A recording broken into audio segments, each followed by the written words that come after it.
Commander Raghubir Singh Crusoe ദ്വീപിലെത്തിയിട്ട് 4-5 ദിവസങ്ങൾ കഴിയുന്നു.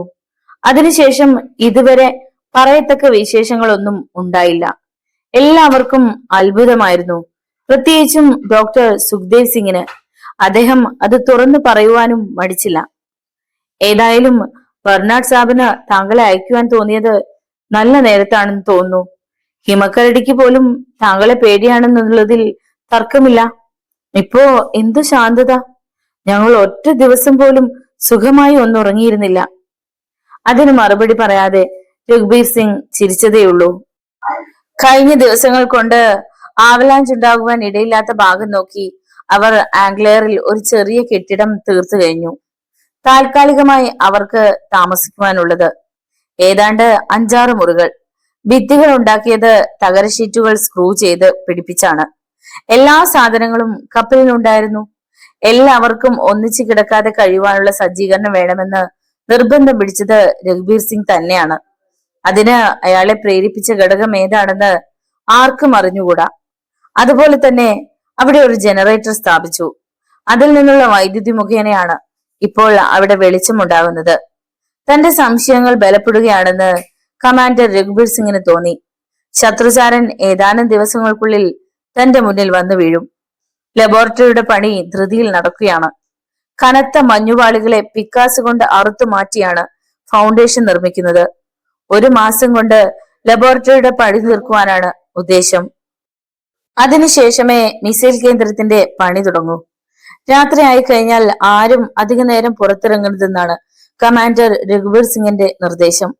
ഒരു പരിധിവരെ അത് അനുസരിക്കുവാൻ തങ്ങൾ നിർബന്ധിതരാണെന്ന് അവർക്കറിയാം. എന്നാൽ റാം റൊണാൾഡ് ഡോക്ടർ സുഖ്ദേവ് സിംഗിനോട് പറഞ്ഞു, ഡോക്ടർ, അയാൾ അങ്ങേയേക്കാൾ മുകളിലൊന്നുമല്ല. നമ്മുടെ സുരക്ഷിതത്വം ഉറപ്പുവരുത്താനാണ് അയാളെ നിയോഗിച്ചിരിക്കുന്നത്, അല്ലാതെ നമ്മളെ ഭരിക്കുവാനല്ല. ഒന്ന് ചിരിച്ചതല്ലാതെ സുഖ്ദേവ് സിംഗ് മറുപടി പറഞ്ഞില്ല. റാം റൊണാൾഡ് തുടർന്നു, ഏതായാലും എനിക്ക് അയാളെ അനുസരിക്കാൻ കഴിയില്ല. എന്നെ ഭരിക്കാൻ വന്ന ഇടിച്ച് താടിയിൽ ഒടിക്കും ഞാൻ. ഡോക്ടർക്ക് എന്താ അയാളോടൊരു സുഖമില്ലായ്മ? അയാൾ വന്ന അന്ന് മുതലേ ഞാൻ ശ്രദ്ധിക്കുന്നു. സുഖ്ദേവ് സിംഗ് ഒരു ചുരുട്ട് കത്തിച്ചു.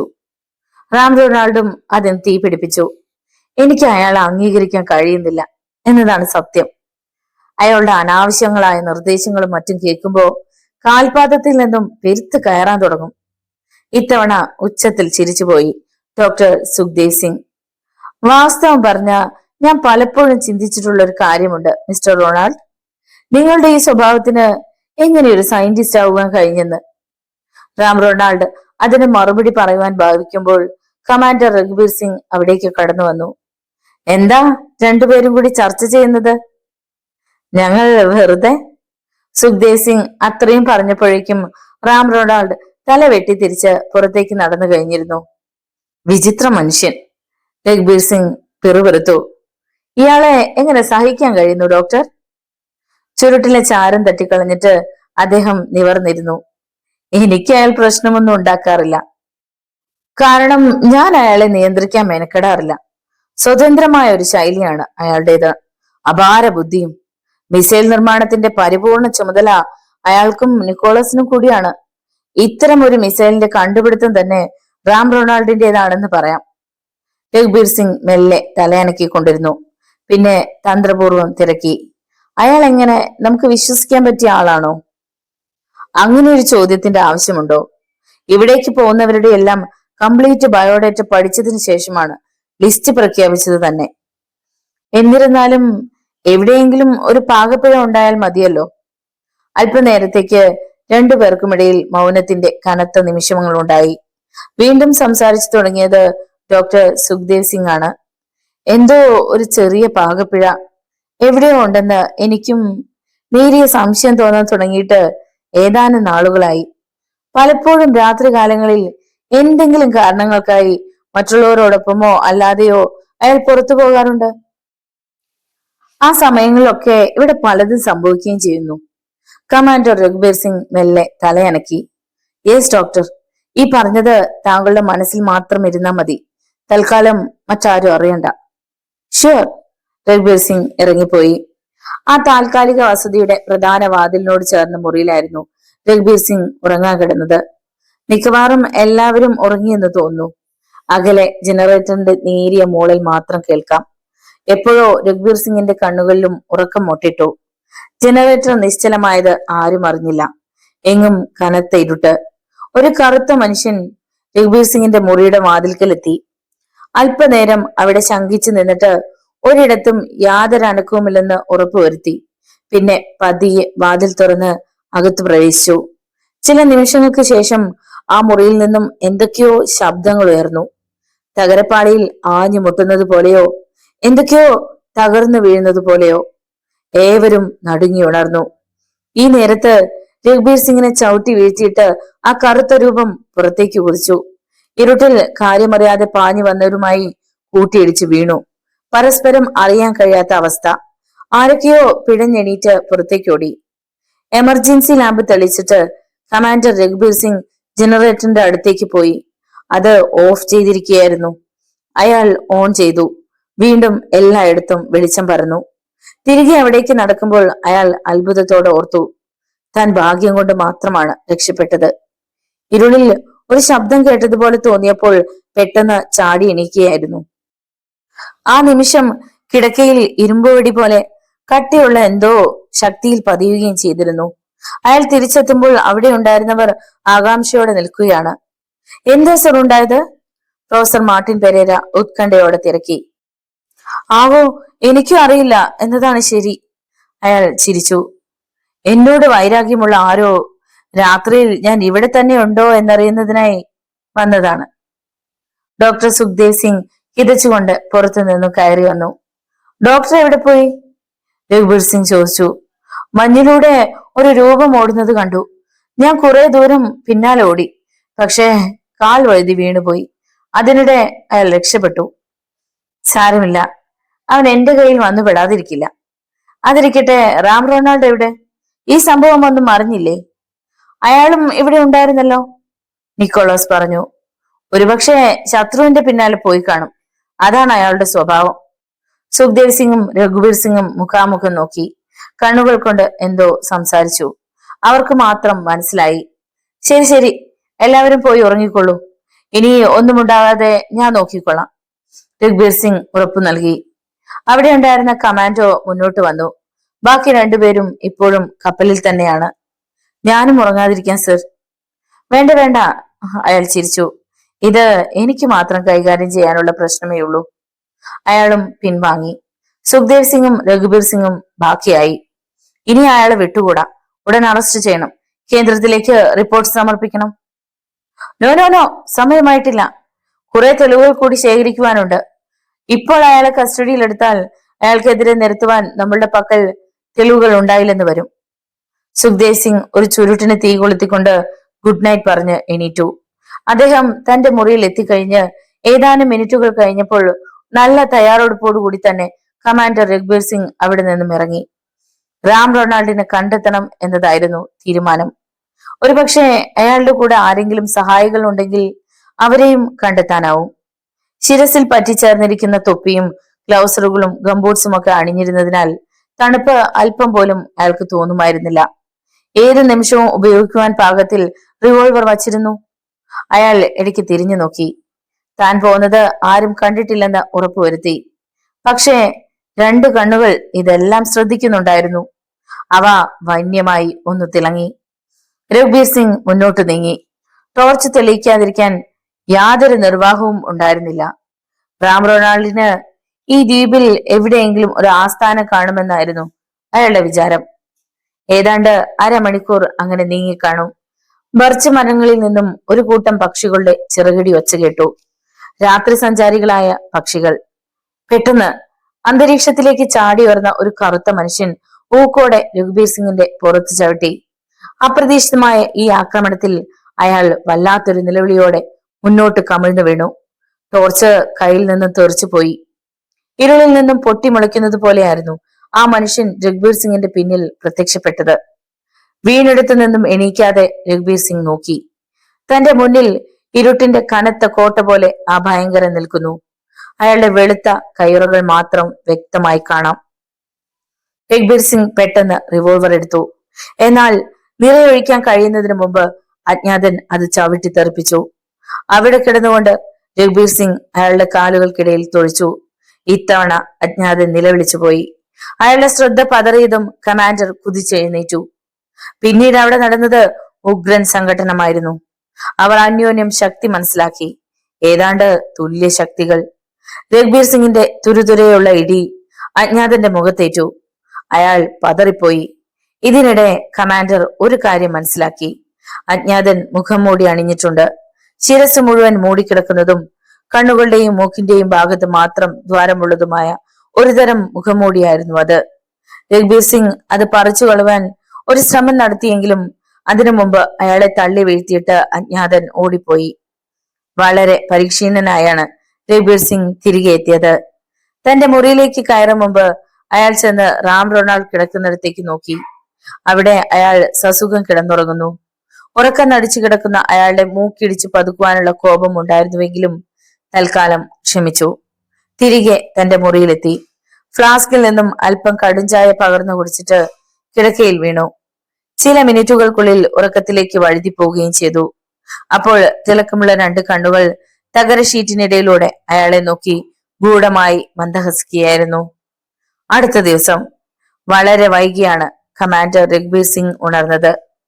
തലേന്നത്തെ ക്ഷീണമൊക്കെ വിട്ടുമാറിയിരുന്നു.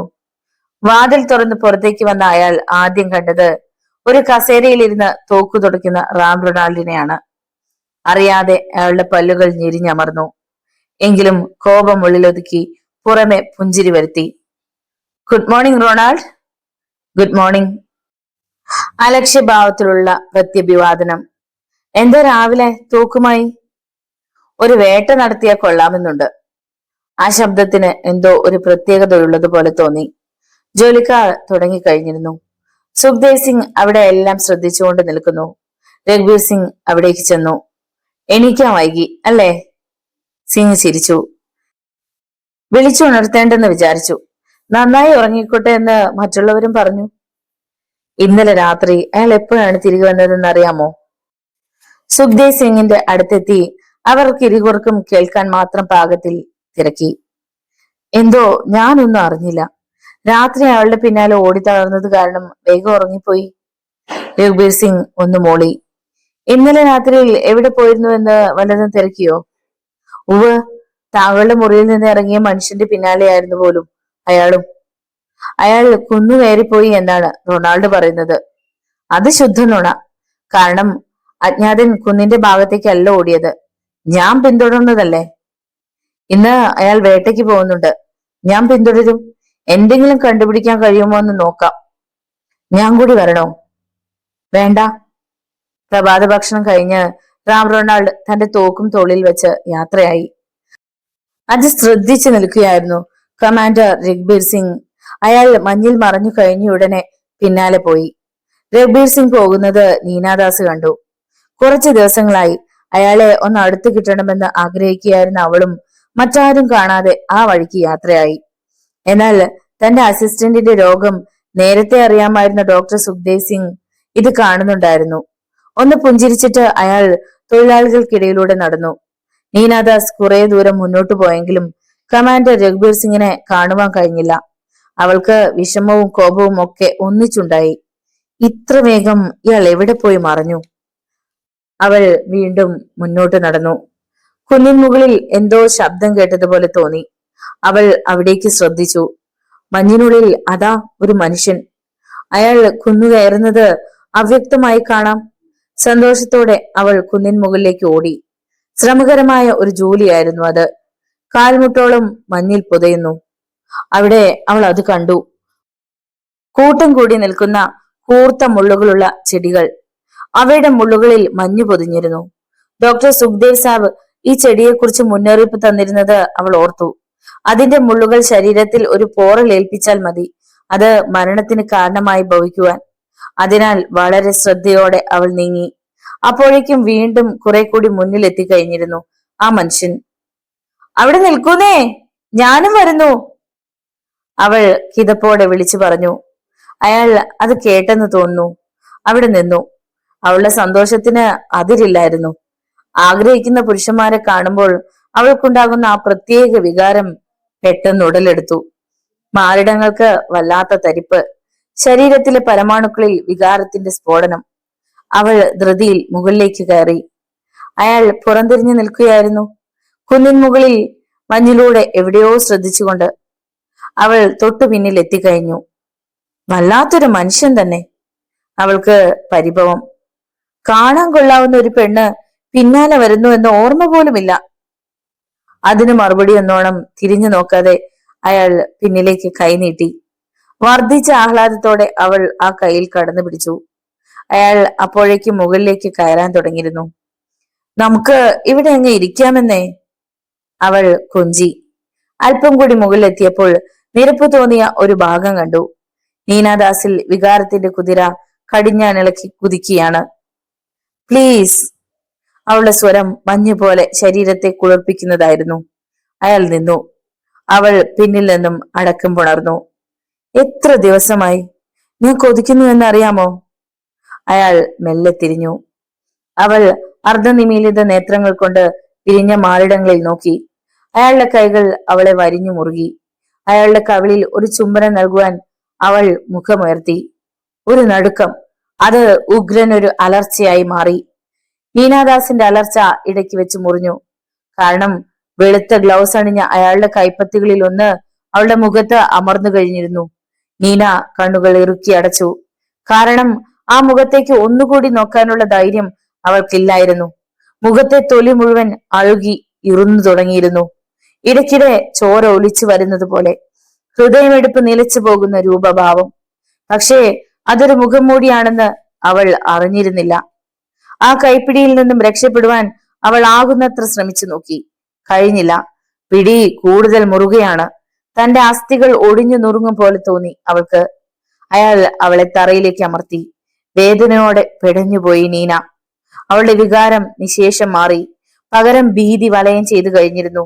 മഞ്ഞുപാളികളിലെ കൊടും തണുപ്പ് തന്റെ മേനിയിലേക്ക് അരിച്ചു കയറുന്നത് അവൾ അറിഞ്ഞു. ഇയാളുടെ മുന്നിൽ എതിർത്തത് കൊണ്ട് യാതൊരു പ്രയോജനവുമില്ലെന്ന് അവൾക്കുറപ്പായി.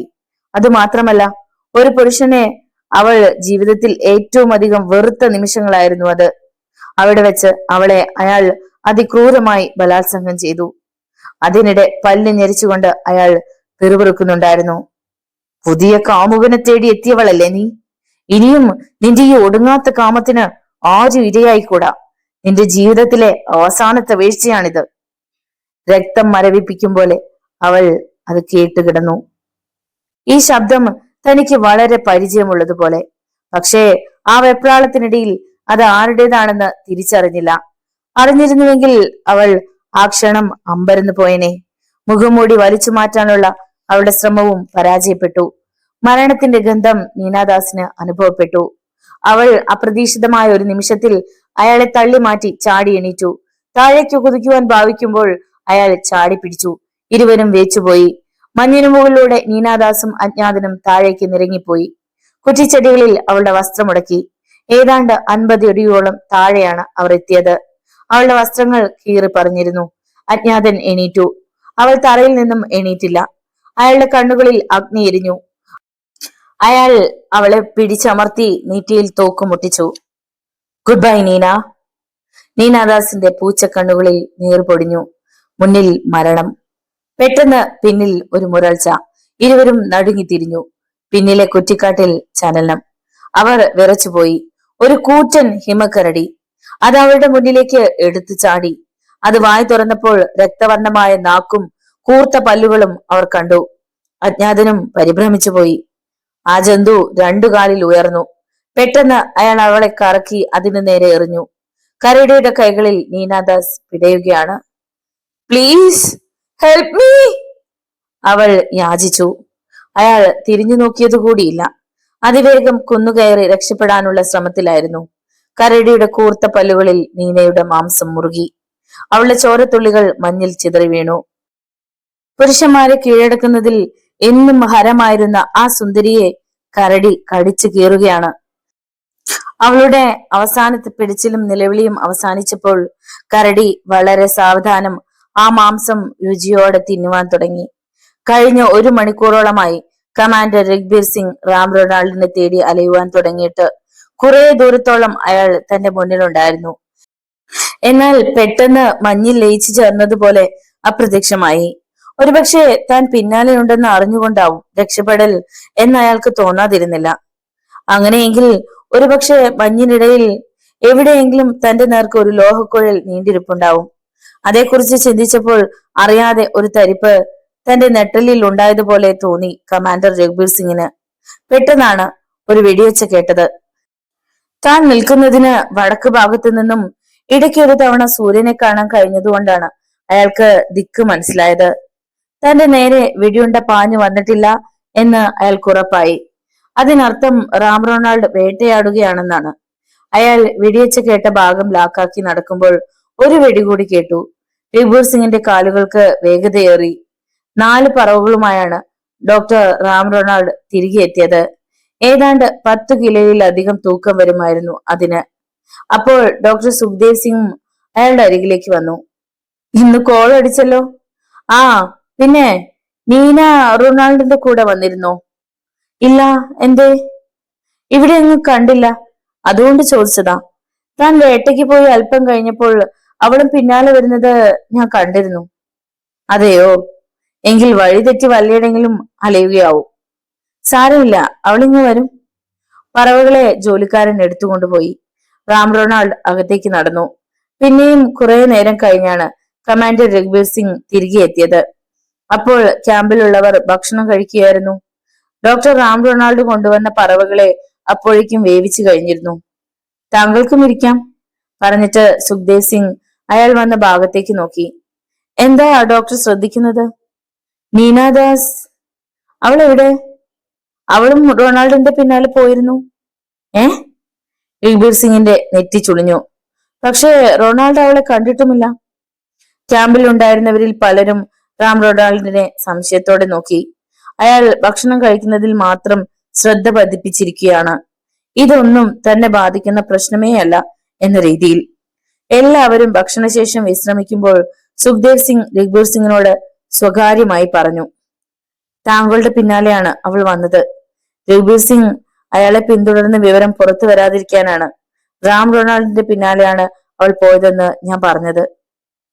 രഘുബീർ സിംഗ് അമ്പരന്നിരുന്നു പോയി. ഇനി തന്റെ കണ്ണുവെട്ടിച്ച് റാം റൊണാൾഡ് അവളുടെ അരികിൽ എത്തിയിരിക്കുമോ? റൊണാൾഡ് വീണ്ടും പുറത്തേക്ക് പോകുന്നത് കണ്ടു. എവിടേക്കാണ്? വേഗത്തിൽ മുന്നോട്ട് ചെന്നുകൊണ്ട് രഘുബീർ സിംഗ് തിരക്കി. നീനയെ കണ്ടുപിടിക്കണം, ഉറച്ച ശബ്ദത്തിൽ അയാൾ പറഞ്ഞു. നിങ്ങൾ പോകണമെന്നില്ല, ഞാൻ തിരയാം. താങ്കളും തിരഞ്ഞോളൂ, പക്ഷേ ഇതെന്റെ വഴി. അയാൾ നടന്നു കഴിഞ്ഞു. രഘുബീർ സിംഗ് ആ പോക്ക് നോക്കി മിഴിച്ചു നിന്നു. സന്ധ്യയ്ക്ക് തൊട്ടു മുമ്പാണ് റാം റൊണാൾഡ് തിരികെ എത്തിയത്. അയാളുടെ കൈവശം നീനയുടെ വസ്ത്രത്തിന്റെ ചില ഭാഗങ്ങൾ ഉണ്ടായിരുന്നു. എന്തോ അപകടം പിണഞ്ഞുവെന്ന് ഉറപ്പാണ്, വസ്ത്രങ്ങൾ കാണിച്ചുകൊണ്ട് അയാൾ പറഞ്ഞു. തറയിൽ കുറേയേറെ ചോര കട്ടപിടിച്ചിട്ടുണ്ട്. ആരും മറുപടി പറഞ്ഞില്ല. ഡോക്ടർ സുഖ്ദേവ് സിംഗ് റാം റൊണാൾഡിനെ തുറച്ചു നോക്കി. ആ നോട്ടത്തിൽ പലതും അടങ്ങിയിരുന്നു. അന്നു രാത്രി ക്യാമ്പിലുള്ളവർ തന്നെ സംശയിച്ചു തുടങ്ങിയിരിക്കുന്നു എന്ന കാര്യം അറിയാതെ റാം റൊണാൾഡ് സുഖമായി ഉറങ്ങി. പക്ഷേ മറ്റുള്ളവരാരും ഉറങ്ങിയില്ല. മാർട്ടിൻ പെരേര ഭാര്യയെ നോക്കി. ഗ്ലാഡീസ്, നീ സൂക്ഷിച്ചു കൊള്ളണം. എനിക്കെന്തോ റാമിനെ തീരെ വിശ്വാസമില്ലാതെയായിരിക്കുന്നു. ഈ കാരണം പറഞ്ഞു തന്നെ നമുക്ക് ഇവിടെ നിന്ന് തിരിച്ചു പോയാലോ? അത് ഏതായാലും നടക്കില്ല. കമാൻഡർ പിന്നെ എന്താണ് റൊണാൾഡിനെ അറസ്റ്റ് ചെയ്യാത്തത്? അറിയില്ല. മറ്റൊരിടത്ത് നിക്കോളാസും അലക്സാണ്ടർ മൈമോണും. ഇതിപ്പോ അറിയാൻ കാരണം ഡോക്ടർ സുഖ്ദേവ് സാബ് കണ്ടതുകൊണ്ടല്ലേ? ഇതുപോലെ തന്നെയാവും ഹേമാംബികയ്ക്കും സംഭവിച്ചതെന്ന് ഞാൻ കരുതുന്നു. എങ്ങനെയെങ്കിലും അയാൾ അവളെ വശീകരിച്ചിരിക്കും, അല്ലെങ്കിൽ ഭീഷണിപ്പെടുത്തിയിരിക്കും. ഇതൊന്നും അല്ലെങ്കിൽ എന്നെ ബോധം കെടുത്തിട്ട് അവളെ കൊണ്ടുപോയി കൊന്നിരിക്കും. എന്നാലും എനിക്കത് അങ്ങോട്ട് അഡ്മിറ്റ് ചെയ്യാൻ കഴിയുന്നില്ല. നിക്കോളസ് മരിയ ചൗധരിയെ ഒന്ന് നോക്കിയിട്ട് സത്യം പറഞ്ഞു. താൻ വിശ്വസിക്കണ്ട. അലക്സാണ്ടർ മൈമോൺ മരിയയെ നോക്കി. മരിയ, സൂക്ഷിക്കണം. അവൾ തലയനക്കി. മറ്റൊരിടത്ത്, രഘുബീർ, താങ്കൾ ഉടനെ എന്തെങ്കിലും ചെയ്യണം, ഇല്ലെങ്കിൽ ഞാൻ തന്നെ അയാളെ വെടിവെച്ച് കൊല്ലേണ്ടി വരും. ഡോക്ടർ സുഖ്ദേവ് സിംഗ് തീർത്തു പറഞ്ഞു. ഇനി ഏതായാലും അയാളെ എവിടെ വെച്ച് പൊറുപ്പിക്കാൻ കഴിയില്ല. എടുത്തുചാട്ടം ഒന്നിനും പരിഹാരമല്ല ഡോക്ടർ. അയാൾ നമ്മുടെ കയ്യിൽ നിന്ന് രക്ഷപ്പെടാൻ പോകുന്നില്ല. ക്യാമ്പിൽ കനത്ത നിശബ്ദതയാണ്. എല്ലാവരും ഉറങ്ങിക്കഴിഞ്ഞു. ഡോക്ടർ റാം റൊണാൾഡ് സാവധാനം എണീറ്റ് പുറത്തു വന്നു. തന്റെ സമീപത്തെങ്ങും ആരുമില്ലെന്ന് ഉറപ്പുവരുത്തിയിട്ട് മെല്ലെ സുഖ്ദേവ് സിംഗിന്റെ മുറിക്ക് നേരെ നീങ്ങി. പെട്ടെന്ന് സുഖ്ദേവ് സിംഗിന്റെ മുറിയുടെ വാതിലും തുറക്കപ്പെട്ടു. പുറത്തേക്ക് നോക്കിയ ഡോക്ടർ തന്റെ മുന്നിൽ നിൽക്കുന്ന റാം റൊണാൾഡിനെ കണ്ടു ഞെട്ടി. അതേ അവസ്ഥ തന്നെയായിരുന്നു റാം റൊണാൾഡിനും. ഡോക്ടർ സുഖ്ദേവ് സിംഗും ഡോക്ടർ റാം റൊണാൾഡും മുഖാമുഖം നോക്കി. രണ്ടുപേർക്കും എന്തു പറയണമെന്നറിയാത്ത അവസ്ഥ. റൊണാൾഡിന്റെ കൈവശം റിവോൾവർ ഇരിക്കുന്നത് കണ്ട് സുഖ്ദേവ് സിംഗ് പരുങ്ങി. ഇവിടെ വെച്ച് ഇയാൾ തന്നെ വെടിവെച്ച് വീഴ്ത്തിയാൽ മറ്റാരും കാണുന്നതിന് മുമ്പ് വേണമെങ്കിൽ രക്ഷപ്പെടാം. റാം റൊണാൾഡിന്റെ കണ്ണുകൾ സുഖ്ദേവ് സിംഗിന്റെ മുഖത്ത് തറഞ്ഞു നിന്നു. അറിയാതെ സുഖ്ദേവ് സിംഗിന്റെ ഹൃദയത്തിൽ ഒരു പിടച്ചിലുണ്ടായി. പക്ഷെ പെട്ടെന്ന് ആ ഭാവം മാറ്റി. എന്താ ഡോക്ടർ? റാം റൊണാൾഡിനോട് തിരക്കി. ഇവിടെ ആരോ നടക്കുന്നത് പോലെ തോന്നി, അത് നോക്കുക ഇറങ്ങിയതാണ്. താങ്കളോ? ഞാനോ അത് തന്നെ. ആ ശബ്ദം ഞാനും കേട്ടിരുന്നു. ഐ സീ, അപ്പൊ ആരോ ഇവിടെ ഉണ്ടായിരുന്നുവെന്ന് ഉറപ്പാണ്. ചുറ്റുപാടും ടോർച്ചിന്റെ വെളിച്ചത്തിൽ ശ്രദ്ധിച്ചിട്ട് റാം റൊണാൾഡ് തന്റെ മുറിയിലേക്ക് പോയി. സുഖ്ദേവ് സിംഗ് വാതിലടച്ചു. എന്നാൽ ഇരുവർക്കും അറിയാമായിരുന്നു തങ്ങൾ പറഞ്ഞത് സത്യമല്ലെന്ന്. റാം റൊണാൾഡ് എന്ത് ചെയ്യുകയാണെന്ന് അറിയുവാനായിരുന്നു സുഖ്ദേവ് സിംഗ് പുറത്തേക്ക് ഇറങ്ങിയത്. അതുപോലെ സുഖ്ദേവ് സിംഗ് ഉറങ്ങിയോ എന്ന് നോക്കാനായിരുന്നു റാം റൊണാൾഡും പുറത്തേക്ക് വന്നത്. ഏതായാലും ആ രാത്രിയിൽ രണ്ടുപേർക്കും ഉറക്കമില്ലായിരുന്നു. റൊണാൾഡ് തന്നെ വധിക്കാനാണ് വന്നതെന്ന് സുഖ്ദേവ് സിംഗ് തീർത്തും വിശ്വസിച്ചു. നേരം പുലർന്നപ്പോൾ അയാൾ ആദ്യം ചെയ്തത് ഈ വിവരം കമാൻഡർ രഘുബീർ സിംഗിനെ അറിയിക്കുകയായിരുന്നു. മിഴിച്ചിരുന്നു പോയി രഘുബീർ സിംഗ്. അയാൾക്ക് സംസാരിക്കുവാൻ കൂടി കഴിഞ്ഞില്ല. എന്തോ വെളിപാടുണ്ടായതുപോലെയാണ് അപ്പോൾ റാം റൊണാൾഡ് എന്ത് ചെയ്യുകയാണെന്ന് ശ്രദ്ധിക്കണമെന്ന് എനിക്ക് തോന്നിയത്. വാതിൽ തുറന്നതും അപ്പോഴത്തെ ആ മാനസികാവസ്ഥ പറഞ്ഞ താങ്കൾക്ക് പിടികിട്ടുകയില്ല. അനുഭവിച്ചു തന്നെ അറിയേണ്ട ഒന്നാണ്. ഡോക്ടർ സുഖ്ദേവ് സിംഗിൽ നിന്നും ഇപ്പോഴും ഭീതി നിശേഷം വിട്ടുമാറിയിട്ടില്ലെന്ന് കമാൻഡർക്ക് മനസ്സിലായി. ഇനി താങ്കൾ ഒന്നുകൊണ്ടും ഭയപ്പെടേണ്ട, അയാളെ ഞാൻ കൈകാര്യം ചെയ്തു കൊള്ളാം. രഘുബീർ സിംഗ് ഉറപ്പു നൽകി. ആ ഒരു ആശ്വാസത്തിലാണ് അയാൾ മുറിക്ക് പുറത്തു വന്നത്. എന്നാൽ തൊട്ടു മുന്നിൽ നിന്നിരുന്ന ആളിനെ കണ്ടപ്പോൾ ആശ്വാസത്തിന്റെ സ്ഥാനത്ത് ഇടിമുഴക്കങ്ങൾ ഉണ്ടായി. റാം റൊണാൾഡ് തുറച്ച കണ്ണുകൾ കൊണ്ട് അയാൾ സുഖ്ദേവ് സിംഗിനെ നോക്കി. പിന്നെ ചിരിച്ചു. കൊലച്ചിരി പോലെ സുഖ്ദേവ് സിംഗിന് തോന്നി. ഇന്നലെ രാത്രിയിൽ ആരുടെയോ പാദപതന ശബ്ദം കേട്ട കാര്യം അയാളോട് പറയുകയായിരുന്നോ? റാം റൊണാൾഡ് തിരക്കി. ആ അതെ, ഞാനത് കമാൻഡറോട് പറഞ്ഞു.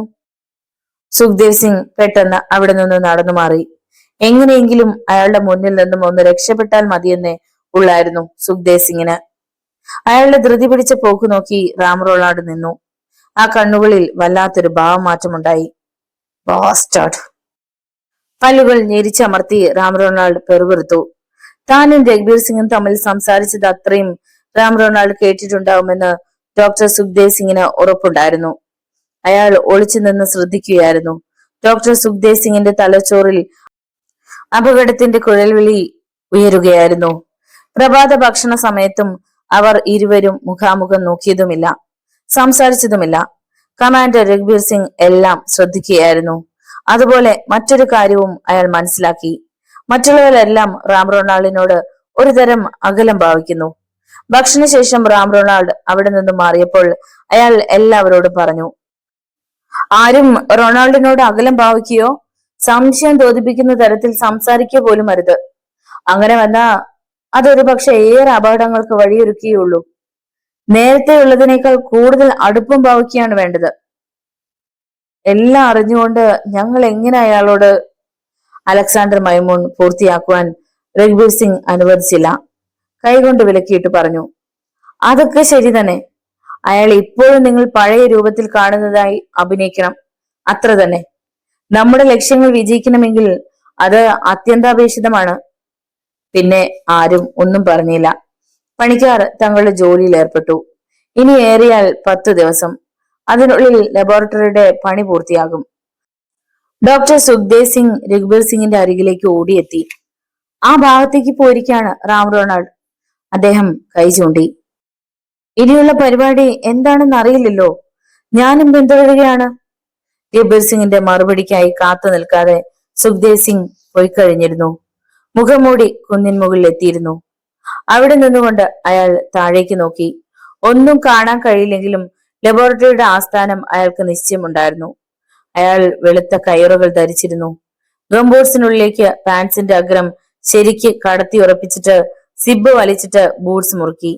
പിന്നെ കീശയിൽ നിന്നും പെൺടോർച്ച് പോലെ ഒരു ഉപകരണം പുറത്തെടുത്തു. താൻ നിന്നിരുന്ന ഭാഗത്ത് നിന്നും ഉദ്ദേശം 50 മീറ്റർ അകലെ വരത്തക്കവണ്ണം അയാൾ ആ ഉപകരണം ലക്ഷ്യം വെച്ചിട്ട് ബട്ടൺ അമർത്തി. ഒരു നിമിഷം അതിൽ നിന്നും ഇളനീലനിറ കലർന്ന ജ്വാല മുന്നോട്ട് പാഞ്ഞു. അത് കടന്നുപോയ ഭാഗത്തെ ബർച്ചുമരങ്ങൾ ചൂട്ടുപോലെ കത്തിയെരിഞ്ഞു. അത്യന്താധുനികമായ സീറ്റാ റേസ് ആയിരുന്നു അത്. അത് പതിച്ച ഭാഗത്തെ മഞ്ഞ് വർദ്ധിച്ച താപമേറ്റ് പെട്ടെന്ന് ഉരുകുവാൻ തുടങ്ങി. ഒരു സെക്കൻഡ് അത് നോക്കി നിന്ന ശേഷം മുഖംമൂടി പിന്തിരിഞ്ഞ് ഓടുവാൻ തുടങ്ങി. നിമിഷങ്ങൾക്കുള്ളിൽ ഉരുകിയ മഞ്ഞ് ഒരണക്കെട്ട് പൊട്ടിയതുപോലെ ഉരുകാത്ത മഞ്ഞിനെയും ഇടിച്ചു തെറിപ്പിച്ചുകൊണ്ട് താഴേക്ക് കുതിക്കാൻ തുടങ്ങി. ആവലാഞ്ച്. ഒരു ഭൂകമ്പം ഉണ്ടായ പ്രതീതിയായിരുന്നു അവിടെ. അത് കടന്നുപോയി കഴിയുമ്പോൾ ഇപ്പോൾ നിർമ്മിച്ചുകൊണ്ടിരിക്കുന്ന ലബോറട്ടറിയും അവിടെയുള്ള ആൾക്കാരും ഒന്നും തന്നെ അവശേഷിക്കില്ലെന്ന് അജ്ഞാതൻ അറിയാമായിരുന്നു. റാം റോഡാൽ പോയ ഭാഗത്തേക്ക് സുഖ്ദേവ് സിംഗും പോയി കുറെ നേരം കഴിഞ്ഞപ്പോൾ രഘുബീർ സിംഗും അവിടേക്ക് തന്നെ യാത്രയായി. അയാൾ ഏതാണ്ട് 10 മിനിറ്റ് സഞ്ചരിച്ചു കാണും. പെട്ടെന്ന് മുകളിൽ എന്തൊക്കെയോ തകരുന്നത് പോലെയുള്ള ശബ്ദങ്ങൾ കേട്ടു. രഘുബീർ സിംഗ് ഞെട്ടിത്തിരിഞ്ഞ് അവിടേക്ക് നോക്കി. ഹൃദയത്തിൽ ഒരു വിറയൽ. മുകളിൽ നിന്നും കുതിച്ചടുക്കുകയാണ് മഞ്ഞുപാളികൾ. ആവലാഞ്ച്. സെക്കൻഡുകൾക്കുള്ളിൽ ലബോറട്ടറിയും ആൾക്കാരും കടലിൽ പതിക്കും. എന്ത് ചെയ്യണമെന്ന് രഘുബീർ സിംഗിന് അറിയില്ല. ഇവിടെ നിന്ന് വിളിച്ചു പറഞ്ഞാൽ ലബോറട്ടറിയുടെ അരികിൽ നിൽക്കുന്നവർ കേൾക്കില്ല. മരണം ഗ്രഹിച്ചു കഴിയുമ്പോഴേക്കേ അവർ അറിയൂ. അങ്ങനെ വന്നാൽ ഭാരതത്തിന് അതൊരു തീരാ നഷ്ടമായിരിക്കും. പെട്ടെന്ന് വളരെ ധൃതിയിൽ രഘുബീർ സിംഗിന്റെ തലച്ചോറിൽ വെളിച്ചം പരന്നു. ഒരു പരീക്ഷണം, അത്രമാത്രം. അയാൾ കീശയിൽ കൈയിട്ടു. ഒരു പ്രത്യേക തരം തോക്ക് കയ്യിലെടുത്തു. ഇടതുഭാഗത്തേക്ക് വളരെ വേഗം ഓടി. അവിടേക്ക് ഒരു ചരിവുണ്ടായിരുന്നു. ഓടുന്നതിനിടയിൽ അയാൾ ആ തോക്ക് പിന്നിലേക്ക് തിരിച്ച് ട്രിഗർ അമർത്തി. അതിൽ നിന്നും കടും ചുവപ്പ് നിറമുള്ള രശ്മികൾ മഞ്ഞിൽ പതിച്ചു. നേരത്തെ അജ്ഞാതൻ പ്രയോഗിച്ചതിനേക്കാൾ ശക്തിയുള്ള രശ്മികൾ. കടും താപമേറ്റ് മഞ്ഞുപാളികൾ ഉരുകുന്നു. മുകളിൽ നിന്നും കുതിച്ചെത്തുന്നതിനേക്കാൾ ശക്തമായ മറ്റൊരു ആവലാഞ്ച്. അത് രഘുബീർ സിംഗ് പോയ ഭാഗത്തേക്ക് തന്നെ കുതിക്കാൻ തുടങ്ങി. രഘുബീർ സിംഗ് തിരിഞ്ഞു നോക്കി. തന്നെ കൂടി വിഴുങ്ങുവാൻ വായ് പിളർന്ന് എത്തുകയാണ് മഞ്ഞുപാളികൾ. ഒരു മഞ്ഞുമല ഇടിഞ്ഞു വരുന്നത് പോലെ. അപകടം. രഘുബീർ സിംഗിന് അത് ബോധ്യമായി. അയാൾ ചെരിവ് കുറഞ്ഞ ഒരു ഭാഗത്തേക്ക് ഓടി മാറി. തന്റെ കാൽക്കീഴിൽ ചലനം. അയാൾ ഒന്നുകൂടി കുട്ടിക്കരണം മറിഞ്ഞു. 5 അടിയോളം മുന്നിലെ മഞ്ഞുപാളി ഉൾപ്പെടെ അടർന്ന് താഴേക്ക് പോയിരുന്നു. ഒരു നിമിഷത്തിന്റെ 100-1 സമയം കൊണ്ടുള്ള രക്ഷപ്പെടൽ. വീണ്ടും വീണ്ടും മഞ്ഞുപാളികൾ അടർന്ന് ഒഴുകിപ്പോവുകയാണ്. അയാളുടെ കാലുകൾക്ക് വേഗതയേറി. ഈ സമയം മുകളിൽ നിന്നും കുതിച്ചു വന്നുകൊണ്ടിരുന്ന ആവലാഞ്ച് രണ്ടാമത്തെ ആവലാഞ്ചുമായി സ്പർശിച്ചു. ആദ്യത്തേത് രണ്ടാമത്തേതുമായി ഇടകലർന്നൊഴുകി. അങ്ങനെ ആദ്യത്തെ ആവലാഞ്ചിന്റെ ദിശ മാറി. നേരെ താഴേക്ക് പോകേണ്ടത് വലത്തേക്ക് തിരിഞ്ഞ് ഒഴുകിപ്പോയി. ഒരു വലിയ ദുരന്തം അങ്ങനെ ഒഴിവായി. താഴെ ലബോറട്ടറിയുടെ അരികിൽ നിന്നവർ ഈ സംഭവം അറിഞ്ഞതേയില്ല. ആശ്വാസത്തോടെ ഒരു പാറയുടെ മുകളിൽ കുത്തിയിരുന്നു കൊണ്ട് സിഗരറ്റ് പുകയ്ക്കുകയായിരുന്നു അപ്പോൾ കമാൻഡർ രഘുബീർ സിംഗ്. യാതൊരു തരത്തിലും ആ ഭാഗത്ത് ആവലാഞ്ച് ഉണ്ടാകാനിടയില്ല. ഭൂമിശാസ്ത്രപരമായി അങ്ങനെയാണ് കിടപ്പ്. പിന്നെ ഇതെങ്ങനെ സംഭവിച്ചുവെന്ന് അയാൾക്ക് മനസ്സിലായില്ല. ശത്രുവിന്റെ കരുതിക്കുട്ടിയുള്ള ഒരു നീക്കമല്ലേ ഇതൊന്നും സംശയിക്കേണ്ടിയിരിക്കുന്നു. സിഗരറ്റ് കുറ്റി വലിച്ചെറിഞ്ഞിട്ട് അയാൾ എണീറ്റു. ഏതായാലും ഈ ആവലാഞ്ചിന്റെ ഉറവിടം ഒന്ന് കണ്ടെത്തണം. അയാൾ ആവലാഞ്ച് ഉണ്ടായ ഭാഗത്തിന് അല്പം അകലെ കൂടി മുകളിലേക്ക് നടന്നു. ഒഴുകിപ്പോയ ഭാഗത്തിന് ഇരുവശത്തു നിന്നും അപ്പോഴും ഹിമപാളികൾ ഗർത്തത്തിലേക്ക് അടർന്നു പതിക്കുന്നുണ്ടായിരുന്നു. കുറെ മുകളിലെത്തിയ കമാൻഡർ രഘുബീർ സിംഗ് പെട്ടെന്ന് അത് കണ്ടു. ഒരു മനുഷ്യൻ മഞ്ഞിലൂടെ ഓടുന്നു. വെളുത്ത ഗ്ലൗസുകളാണ് ധരിച്ചിരിക്കുന്നത്. ശത്രു. തന്നെ കണ്ടുകൊണ്ടുള്ള രക്ഷപ്പെടലാണത്. അയാൾ റിവോൾവർ എടുത്തു. വെടിവെച്ച അവിടെ മാറ്റൊലി കൊണ്ടു. വീഡിയോ ഇഷ്ടമായാൽ ഒന്ന് ലൈക്ക് ചെയ്ത് ഷെയർ ചെയ്ത് സബ്സ്ക്രൈബ് ചെയ്ത് സപ്പോർട്ട് ചെയ്യുക. നിങ്ങളുടെ വിലയേറിയ അഭിപ്രായങ്ങളും നിർദ്ദേശങ്ങളും വിമർശനങ്ങളും കമന്റ് ബോക്സിൽ രേഖപ്പെടുത്തുക. തുടർന്നുള്ള ഭാഗങ്ങളുമായി നാളെ കാണാം. നന്ദി.